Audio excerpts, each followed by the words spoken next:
Hi everyone. Hello. Sherry here from your brand new job. How are you today? Welcome. I thought I'd jump on and do a quick Facebook Live today.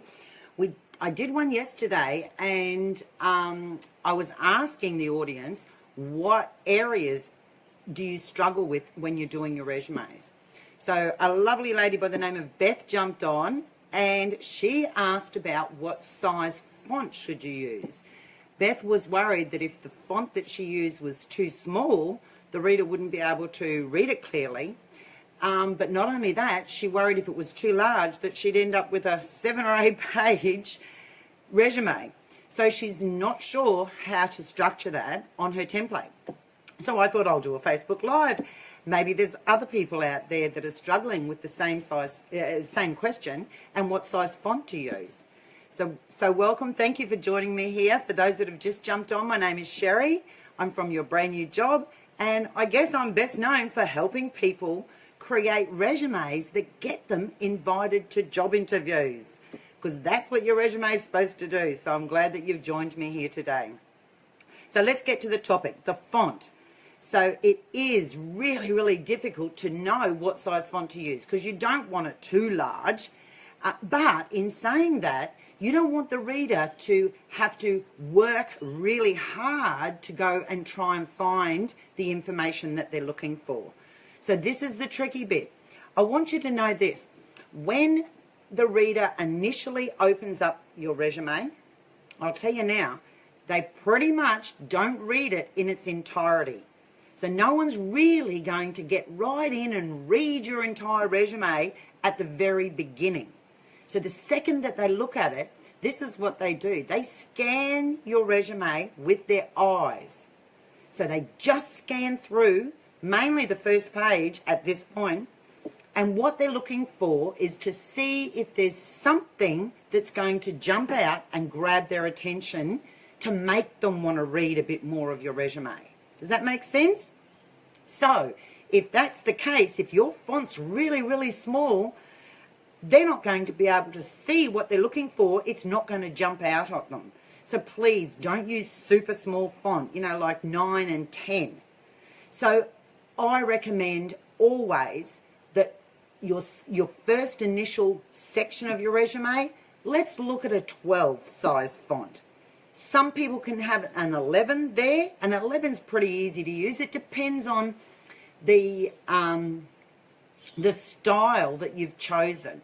So have a look at the words yourself when you start typing them and decide between a size 11 font and a size 12 font, which one suits your style best, okay? But don't go any smaller than that. Definitely don't go any bigger as far as your 14s, except if you're going to do a heading.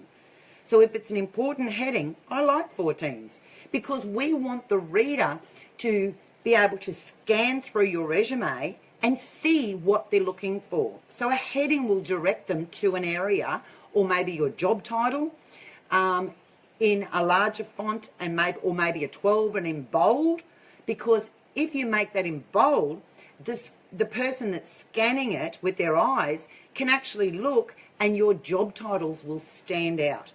And if you say customer service assistant or administration officer or whatever your job title was, that itself, just those words itself, give the reader a picture of what your skills will be. Does that make sense? So think about it like that. Those important things, definitely a little bit larger font, definitely in bold, but where you're writing your stories, like your summary story, where you're writing that, we want to hit all of the words in there that are going to grab that reader's attention. So why don't you look at doing that section in a size 11 or a 12 font? I know, Beth, that you were worrying about your resume being 7 or 8 pages long. So we definitely don't want that, Beth. So please don't do that to us. Nobody wants to read all that. Like I said before, it's very, very few resumes will ever get read in the full entirety. So it's important that we point out the vital information, the really important stuff needs to shine on that resume to grab that reader's attention. So don't do a 7 or an 8 page resume, Beth. No one's going to read it. Would you read someone's resume that was 7 or 8 pages?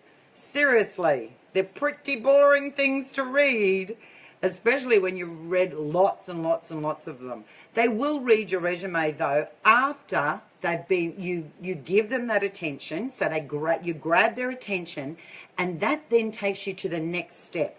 And the next step is they're going to look further at your resume to see if you are a perfect candidate for that job, to bring in for that job interview. So let's grab their attention first. And stick to like 3, maybe 4 pages at the most for your resume, Beth. Don't go much further than that. Unless you're going for a CEO job, then you've got to put all the other stuff in there. All good. Guys, I'm glad you joined me here today. Thank you for joining me for my Facebook Live. Stay tuned because I'm going to be doing a tip a day every single day for the next week or two. So jump on, follow Facebook Live, follow your brand new job, and I'll be able to help you with some of those tips. Now we've got a question here. Let me have a look at it. Fortini has asked, how about when you're switching jobs? Example, I'm a language teacher, but I'm applying for customer service jobs. Okay, so that's a tricky thing to do as far as you switching industries altogether. So you're a language teacher, so you need to transfer your skills over on your resume to be perfect for a customer service role. And the way you can do that is point out all the skills that you've learned as a language teacher that can transfer straight into a customer service role. So I'm sure there's lots of them there where you can deal with upset customers, you know how to greet the customers really well. So what you need to do is, even though that your history section on your resume will say that you're a language teacher and where you worked, so on the front section, Fortini, when you're writing your summary story, pick out all of the skills in the job ad that you've got that would be perfect for customer service role. And perhaps say something like, I'm now looking for new challenges in a customer service role where I can utilize my skills. Something along those lines. So do that in the front section of your resume, in your summary story. Even though your work history isn't going to say customer service, your skills are there though. And you know what?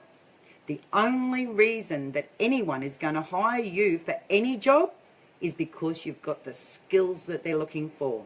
So really dig deep and find all of those skills that would be perfect for customer service and make them shine on your application. That should get you some attention. All good. Okay, guys, thank you very, very much for watching today. Don't forget, like my Facebook page and you can get alerts. So every time I'm doing a Facebook Live with tips, no worries, Fortini, you're more than welcome. You can then get little alerts and I'll jump on and give you some tips every single day. Thanks for joining me. Bye for now.